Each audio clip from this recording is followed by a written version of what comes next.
The bloody truth of the Crusades, the greatest lie in history? The summer sun blazed mercilessly over the parched hills of Judea in the year of our Lord 1199. Beneath the ancient walls of Jerusalem, thousands upon thousands of Christian warriors had gathered, their banners fluttering in the hot desert wind. For 5 weeks they had besieged the holy city, enduring thirst that cracked their lips, hunger that gnawed at their bellies, and heat that turned their armor into furnaces of torment. 3 years of marching, 3 years of suffering, 3 years of watching their companions die of disease and sword. And finally, they stood before the gates of the city where Christ himself had walked. What happened in the next 48 hours would echo through the centuries as one of humanity's darkest hours.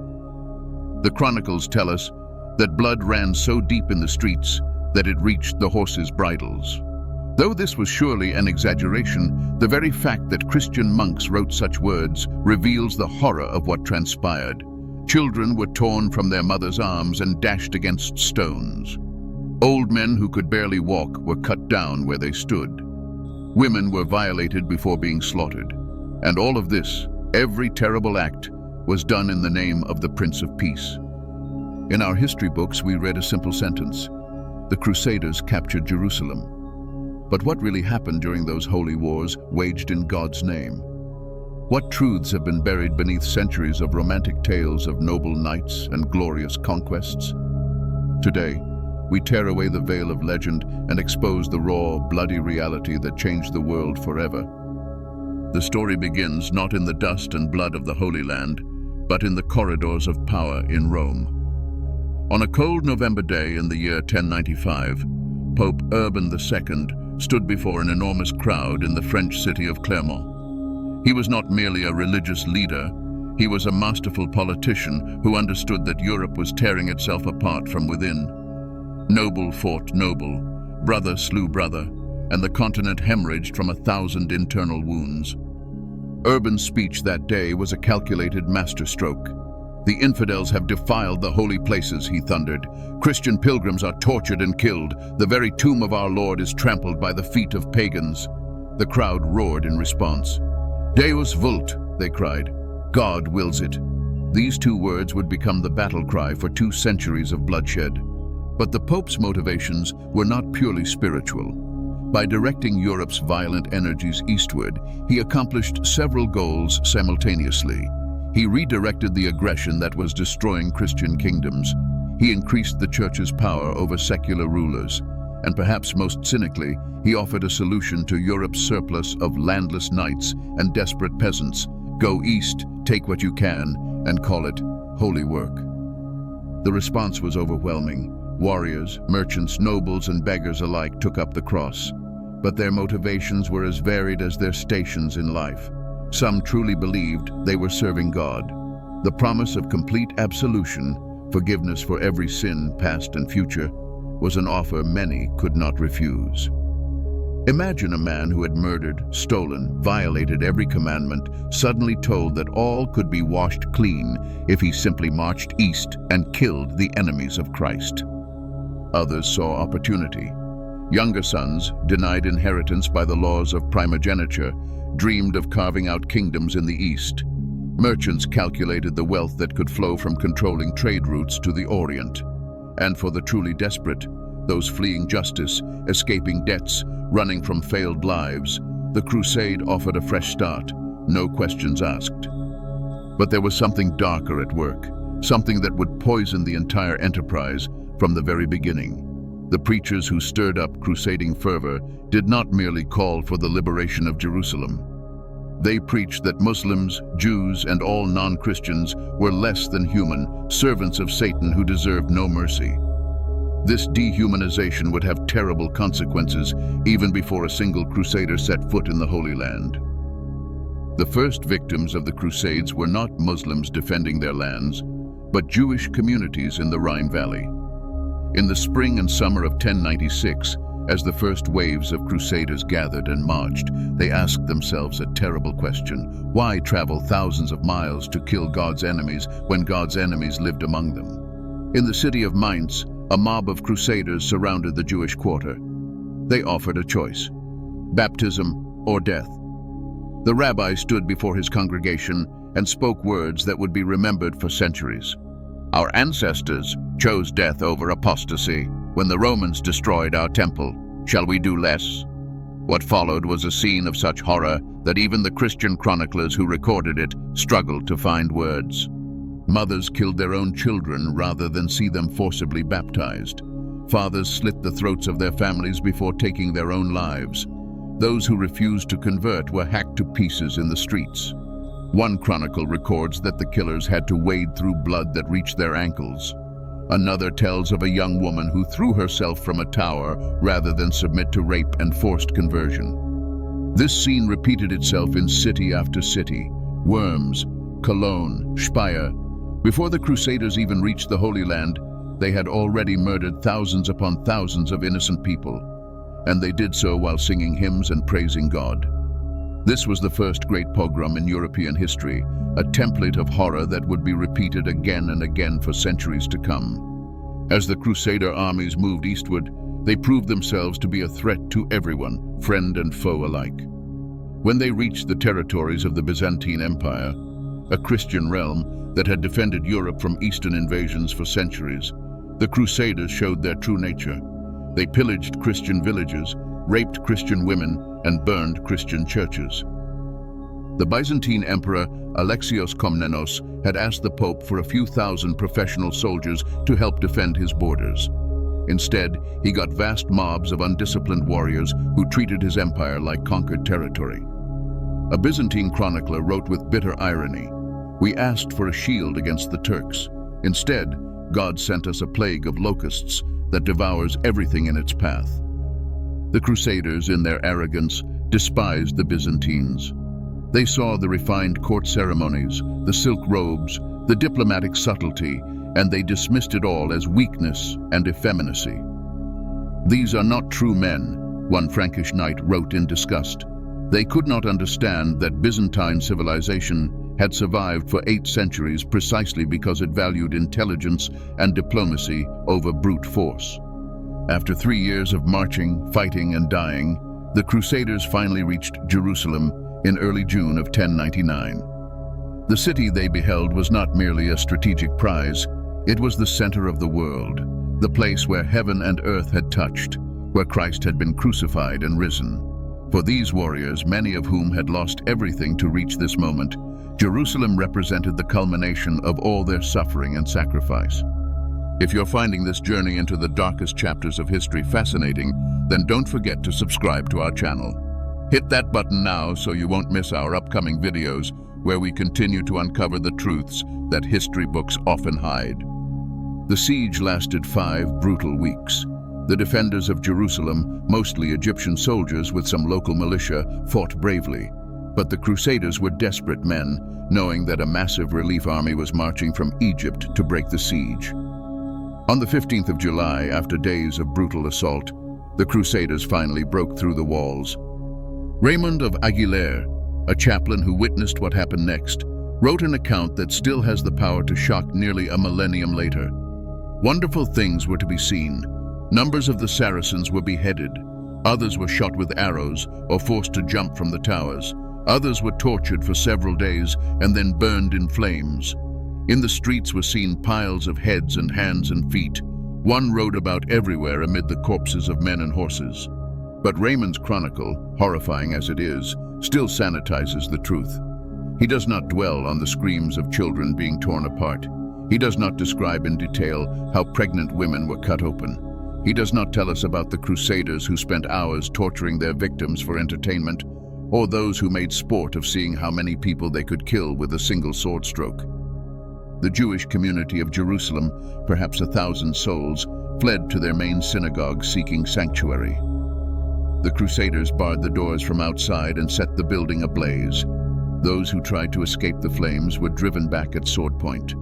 The screams could be heard throughout the city, but no one came to help. One Jewish chronicler who heard the testimony of survivors wrote, "They burned until nothing remained but ash and bone. The righteous perished with the wicked, the old with the young, the infant at the breast with the mother who bore him." The massacre at the Al-Aqsa Mosque was, if possible, even worse. The Muslim defenders and civilians had taken refuge there, hoping that the sanctity of the place might offer some protection. They were wrong. The Crusaders burst in and began a slaughter that continued until exhaustion, not mercy, finally stopped their arms. A Crusader chronicler, Fulcher of Chartres, wrote, "In Solomon's temple, the horses waded in blood up to their knees, nay, up to the bridle. It was a just and marvelous judgment of God." Think carefully about those words. A Christian monk wrote that the blood of thousands of men, women, and children being butchered in a house of prayer was just and marvelous. This was not the view of a single madman, but the consensus of the Crusader leadership and the church that blessed their mission. The killing continued for 2 days. Modern historians estimate that between 20 and 40,000 people died in those 48 hours, roughly equivalent to wiping out the entire population of a medieval city. When the slaughter finally ended, not from any order to show mercy, but simply because there was almost no one left to kill, the Crusaders gathered in the Church of the Holy Sepulchre. There, with their swords still wet with blood, their armor stained red, they knelt and sang hymns of thanksgiving to God. The corpses presented a problem. Jerusalem in July is brutally hot, and within hours the bodies began to rot. The stench became unbearable. Jewish and Muslim prisoners were forced to drag the bodies outside the city walls, where they were piled in enormous heaps and burned. The chroniclers say these funeral pyres burned for 3 days and 3 nights, the smoke visible for miles across the desert. In the years that followed, the Crusaders established the Kingdom of Jerusalem and several other Crusader states along the Levantine coast. For nearly a century, these kingdoms survived through a combination of military prowess, diplomatic maneuvering, and the disunity of their Muslim neighbors. But they had sown the seeds of their own destruction in the blood-soaked streets of Jerusalem. The Muslim world was deeply divided when the First Crusade arrived. Different dynasties, different interpretations of Islam, different political ambitions, all of these kept the Muslim rulers from presenting a united front. But the fall of Jerusalem and the massacres that accompanied it changed everything. Slowly, painfully, Muslim leaders began to set aside their differences and unite against the common enemy. The man who would ultimately bring this unity to fruition was a Kurdish warrior named Salah ad-Din Yusuf ibn Ayyub, known to history as Saladin. Born around the year 1137 in the city of Tikrit, Saladin seemed an unlikely candidate to become the champion of Islam. Contemporary chronicles describe him as quiet and scholarly in his youth, more interested in theology than warfare. But fate and ambition pushed him onto a different path. Through a combination of military skill, political cunning, and genuine religious devotion, Saladin rose from obscurity to become Sultan of Egypt and Syria. By the year 1187, he controlled a vast empire that surrounded the Crusader kingdoms on 3 sides. The Christians, who had relied on Muslim disunity for their survival, suddenly found themselves facing a unified and determined enemy. The spark that ignited the final confrontation came from one of the most reckless and cruel of the Crusader lords. Rhineland of Châtillon, master of the fortress of Kerak, had a long history of attacking Muslim caravans and breaking truces. In the winter of 1186, he captured a caravan that included Saladin's own sister.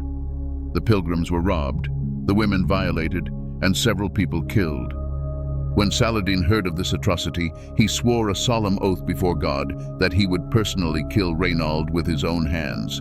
It was an oath he would keep. Saladin assembled the largest Muslim army seen in generations. Perhaps 40,000 men drawn from Egypt, Syria, Mesopotamia, and beyond. In early July of 1187, this army crossed the Jordan River and marched into Galilee. The trap was set. King Guy of Lusignan, the weak and indecisive ruler of Jerusalem, faced an impossible choice. Saladin had besieged the city of Tiberias, and convention demanded that a king protect his vassals. But the military situation was desperate.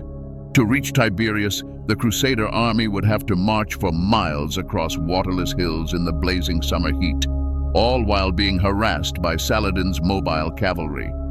The debate in the Crusader camp was bitter. Count Raymond of Tripoli, one of the most experienced commanders, begged the king not to march.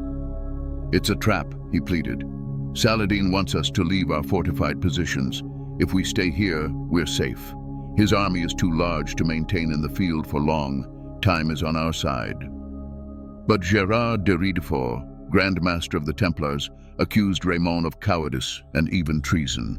On the night of the 3rd of July, King Guy made his fatal decision. The army would march to relieve Tiberius. In the pre-dawn darkness of the 4th, nearly 20,000 men began their march into hell. The distance was not great, perhaps 15 miles. But from the moment the Crusader column left the springs of Safuria, they were under constant attack. Saladin's light cavalry, mounted on swift desert horses, circled the lumbering European knights like wolves around a wounded bear. They shot arrows from just beyond the reach of the Crusader weapons, then wheeled away before any effective response could be mounted. But the arrows were not meant to kill the heavily armored knights. They were aimed at the horses. An unhorsed knight, weighed down by 30 or 40 pounds of armor in the desert heat, was as helpless as a turtle flipped on its back. The foot soldiers, who wore lighter armor but who also lacked horses, suffered even more. They collapsed by the hundreds from heat exhaustion, many dying where they fell. Worst of all was the thirst. Saladin's forces had secured every water source along the route. Wells were filled with stones or poisoned. Springs were guarded by archers. The Crusaders, expecting to reach water by nightfall, found themselves staggering through an oven of heat with nothing to drink but blood from their dying horses. By evening, the Crusader army was no longer a fighting force, but a desperate mob. Many of the foot soldiers had already deserted, fleeing into the hills in search of water. The knights, still maintaining some discipline, made camp on a barren hillside called the Horns of Hattin, named for the twin peaks that dominated the landscape. That night was a taste of hell on earth. All around the Christian camp, Saladin's men lit thousands of fires. They beat drums, blew horns, and chanted verses from the Quran. The psychological warfare was as effective as any sword thrust.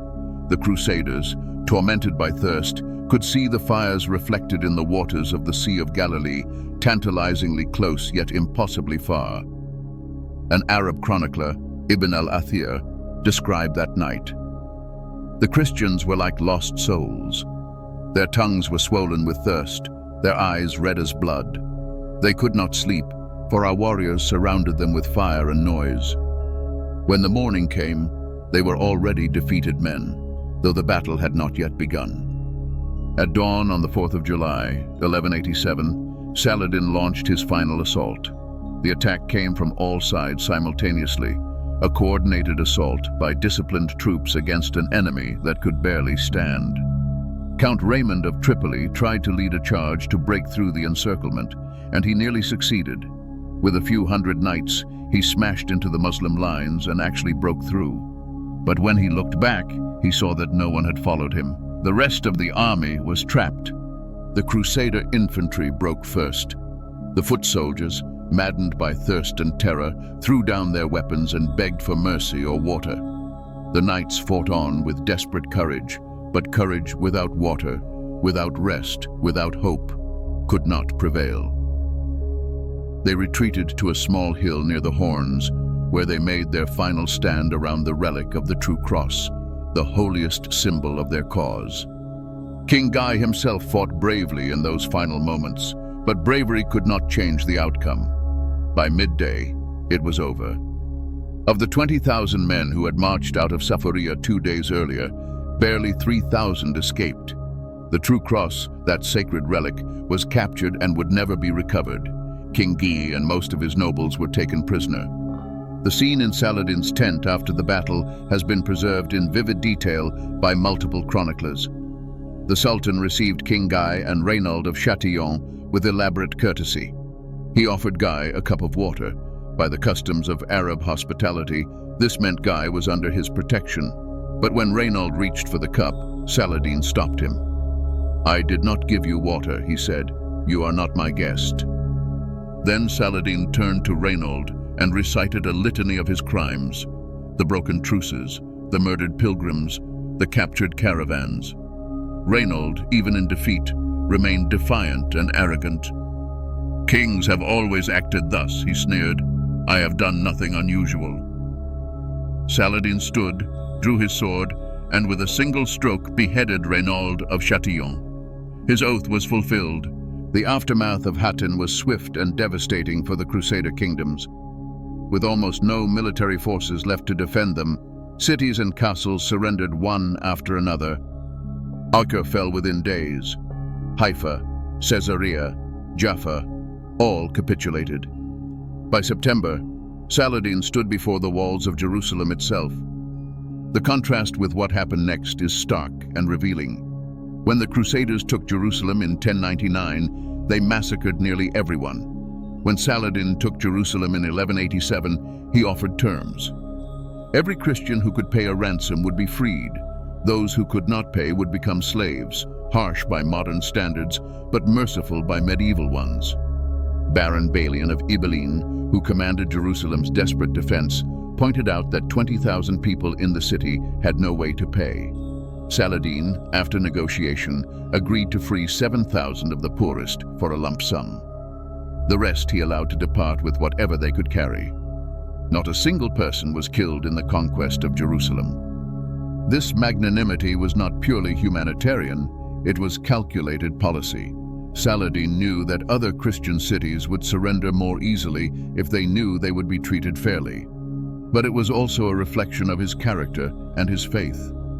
Islamic law, as he understood it, required mercy to those who surrendered peacefully. The news of Jerusalem's fall sent shockwaves through Europe. The Pope allegedly died of shock upon hearing the news. His successor immediately called for a new crusade. The crowned heads of Europe, Richard the Lionheart of England, Philip Augustus of France, Frederick Barbarossa of Germany, all took the cross. The Third Crusade would be the most powerful military response ever launched by Christian Europe. But even this massive effort could not undo what Hattin had wrought. Richard the Lionheart, perhaps the greatest warrior of his age, fought Saladin to a stalemate. He recaptured some coastal cities, but Jerusalem remained beyond his reach. In the end, Richard and Saladin made peace. The Christians kept a strip of coast, but Jerusalem stayed in Muslim hands. Christian pilgrims could visit, but only as guests, not as conquerors. Saladin died in 1193, having exhausted himself in the service of his faith. They say he died so poor that there was barely enough money to pay for his funeral, having given away his wealth to the poor and to support his armies. His death was mourned not only in the Muslim world, but even, in a strange way, in Christian Europe, where he had become a legend of nobility and honor even among his enemies. The Fourth Crusade, launched in 1204, revealed just how far the crusading ideal had fallen from its original purpose, if indeed it ever had a noble purpose. Instead of marching to the Holy Land, the Crusaders attacked and sacked Constantinople, the greatest Christian city in the world. For 3 days they looted churches, raped women, and destroyed priceless treasures of art and learning. The Crusaders divided the Byzantine Empire among themselves like vultures tearing at a corpse. Nicetas Choniates, a Byzantine chronicler who witnessed the sack, wrote words that drip with bitter irony. "Even the Saracens are merciful and kind compared to these men who bear Christ's cross on their shoulders." The Fourth Crusade did more damage to Christianity than any Muslim army ever could. It permanently weakened Byzantium, which had served as a shield protecting Europe from Eastern invasions for nearly a millennium. Perhaps the most tragic episode of the entire crusading era was the so-called Children's Crusade of 1212. According to the accounts, a French peasant boy named Stephen claimed to have received a vision from Jesus, commanding him to lead an army of children to reclaim Jerusalem. Thousands of children, some as young as 7 or 8, joined him.